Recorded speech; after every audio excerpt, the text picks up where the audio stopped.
መነሻ ብር ስጡኝ ነው ሐሳቡ የነበረው። ለኮንዶሚኒየም ብለህ ኮንዶሚኒየም ቆጥብ ነበረ።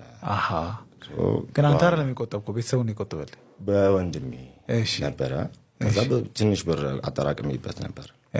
በኋላ እንግዲህ ከተመረኩ በኋላ ኮንዶሚኒየም ከደረሰኝ እኖርበታለሁ ነው።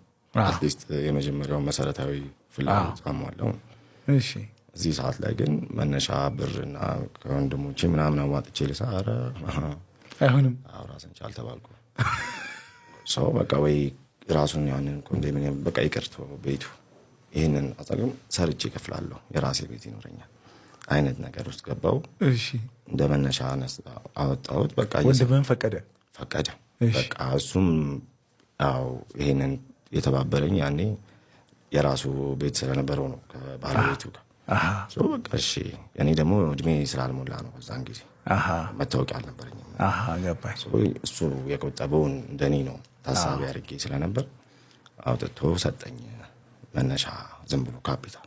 ስንት ብር ይሆናል በእናትህ? ያው እንግዲህ ሙሉን አልሰጠኝም። እሱም ተበደረኝ። እሱም ሳይክል ነው የምትገዛበት ሳይክል እሰጥሃለሁ አለኝ። እሱ ሳይክል ብለኸዋል? ምንድን ነው የምታደርግበት ሲለኝ እንደዚህ ግራፊቲ አርት ልጀምር ነው ምናምን ሳይክል እገዛለሁ በቃ ብዙ ነገር ነው።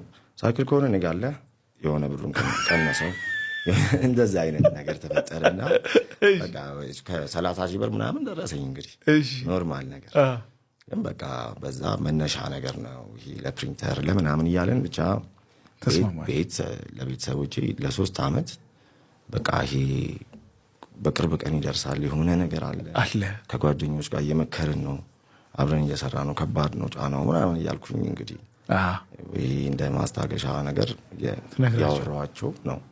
ዛ የሆነ ጊዜ አልመጣውም ያ ነገር። በዛን ሰዓት አይ እንግዲህ ተባለ የሆነ ጊዜ አበዛው በቃ እስካሁን ድረስ ጠበቅነ ምንም አዲስ ነገር የለም። ምንም ነገር ለውጥ አላየንብህም። አይ በቃ ቤተሰቦች ተጨነቁ በጣም።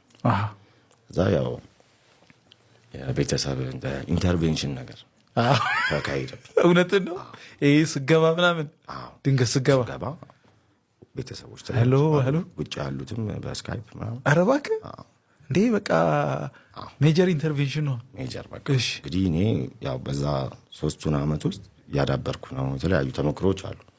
ግን በቃ ይሄ 3ኛው ዓመት መጨረሻ ካስማሰ ከመለቀቁ በፊት ያለው ነገር በቃ ይሄ እስከ አእምሮዬን እስከ ሳትኩት እንደመሳትም አይነት ነገር መሰላቸው። ተቆጠረብህ? ታዲያ አመጣዋለሁ ያልኩትን አላመጣውም። ቤተሰቦቹ ወንድሞቼ ምናምን ተሰብስበው ምንድን ነው ምናምን ተብሎ ሲመከር አይ እንደውም ሂፕሆፕ አርቲስት ሊሆን ነው አልኩት። የባሰ መጣ። የምሩን ነው የሚያወራው ምናምን ተባለ። በሉ ቆይ ምናምን አይነት ነገር መጣ ማለት ነው። ይሄ እንግዲህ ይህንን ምለው የራሱ የዳኒም ስራዎች የት እንደደረሱ ሳይታወቅ ገና እሱም እንትን እያልን አንተም ደግሞ ምናምን አይነት ነገር መጣ። ያኔ እንግዲህ ያው እንግዲህ ለእነሱ ማስረዳት ከበደ። ትልቁ ወንድሜ ቆይ እኔ አዋራዋለሁ እናንተም በስካይፕ ተረጋጉ አይ ነበረ ሌላኛው ወንድሜ መጣና ምንድን ነው እውነትህን ነው ምናምን አለኝ። የምር ሂፕሆፕ እያሰብክ አሁን በቃ እኔ የመቀጥለው ጄዚ ሊሆን ይችላል እና ስለሆነ ይችላሉ አልኩት። ኧረ እባክህ የእኛ ሀገር ነኝ አልኩት።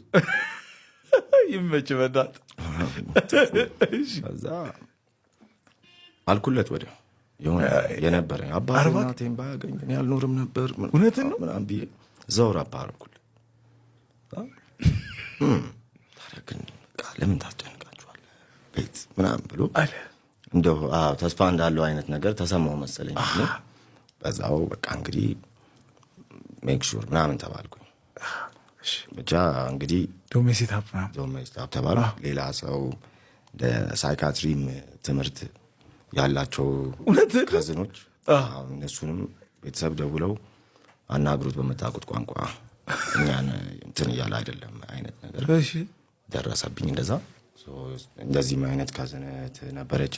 መታ ስጠይቀኝ ስታየኝ በቃ ይሄ ነው አላማው እና የምርህን ነው በቃ ልዘፍን ነው እሱ ነው ሀሳቤ። እንግዲህ እንግዲህ እውነትህን ከሆነ ፈንድቃ የሚዘጋጅ በወር የግጥም ምሽት ቀን ቅዳሜ ቀን ነገር ቅዳሜ ቀን ተመዝግበ ግጥመን ሰው ፊት ስታቀርብልኝ አለችኝ።